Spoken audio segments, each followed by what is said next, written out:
Hey everyone, and welcome to Wisdom Wednesday here at Chalk It Up to Crop. We are going to be talking a little bit about Nearpods and how to set up your first Nearpod if you've never done it before. If you're already experienced and you're looking for a little bit more of a deeper dive into Nearpod and things that you can do, check us out next week with our video Nearpod 2.0.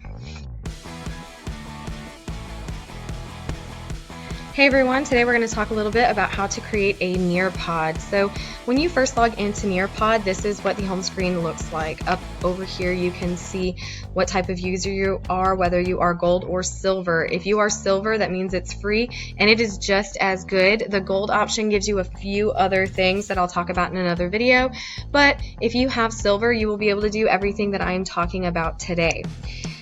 This is my library, so we can see all the different lessons that I have already created. We are going to go into this one right here. I'm going to click the edit. So once you've started one, you save it. You can always go back and edit, change things around if you find that students need something different.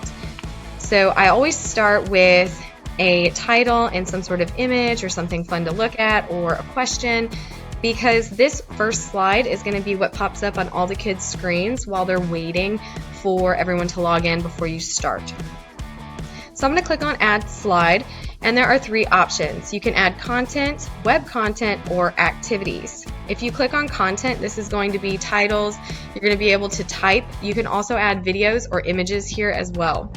Web content is going to be a link to a specific web page. So when students click on it, it's going to take them to another browser where they're going to be able to look at another website while doing the Nearpod. And then activities are why we as educators love Nearpod so much. So the activities allow students to interact with what you are talking about in the Nearpod. My favorite one to do is a collaborative board. And these are basically just talk boards where students can post pictures or information that respond to your topic. So you put your title of your topic up at the top, and then you can add more clarification if you think students need more information of what it is you're asking of them. And again, I always like to add pictures when I can, because it makes it pretty and students like things that look nice.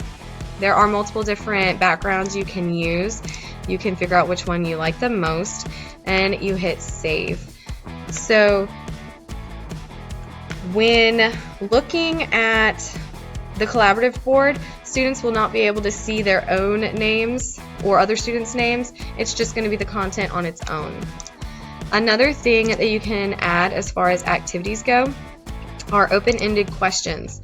So I like to add these so that students can think and not necessarily be discouraged or even persuaded by other students entering in information on the collaborative board. You can put in a personal question here and students will answer it on their own. They're not going to see what other people are writing. So you get to see what other students are typing without necessarily getting influenced by other answers.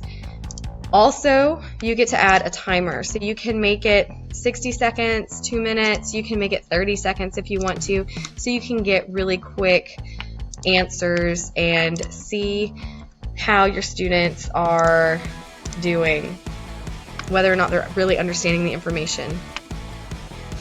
And also, I'm not going to save it because I don't have time to really set up a whole quiz for you, but I will show you one that I do already have. But you can add quizzes. And these are automatically graded and assessed, and you get to return the results back to your students independently so they don't see what everyone did on the test, but they can see how they did. And again, you get to add timers, and I find that adding timers really helps students focus. So if we come down to preview, we can see how students will see this Nearpod. So this is the main screen. This is what they're going to see at the beginning. Then this is a video. So here I have the option to let each student play the video on their own, or I can play it on my main smartboard and it will just pause out this screen and they'll have to look at the smartboard to see the video. Finally, this is what the discussion board looks like, the collaboration board. You see the picture and the questions, and Here we have the collaboration board. So this is what students will see when the collaboration board first pops up. When students start typing in,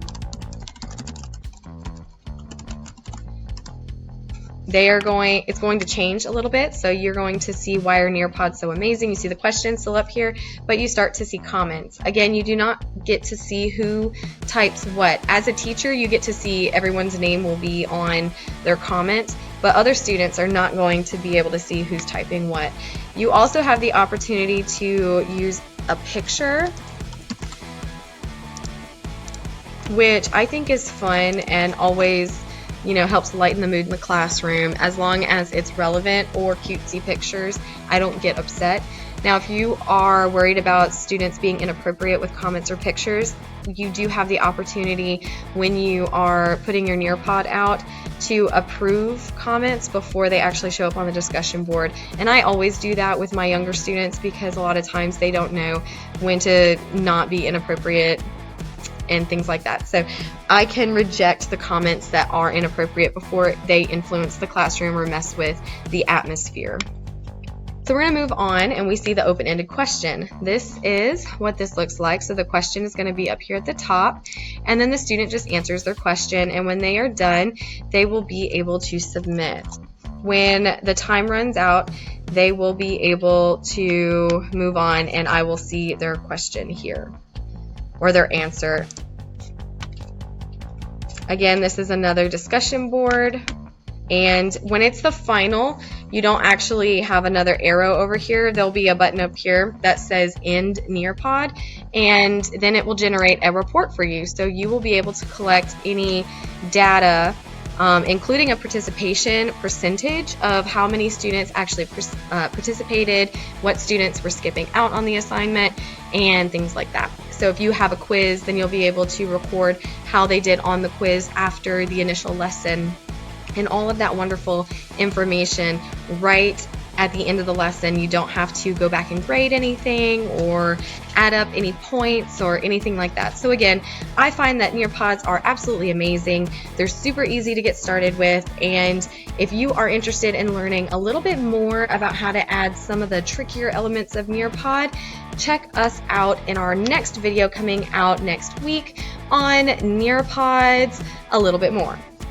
I hope you guys liked this episode of Chalk It Up to Crop on Wisdom Wednesdays. I hope that you enjoyed this tutorial on Nearpod lessons and it was helpful. Please like, share, and subscribe to our channel and let us know what we can do to help you in the classroom.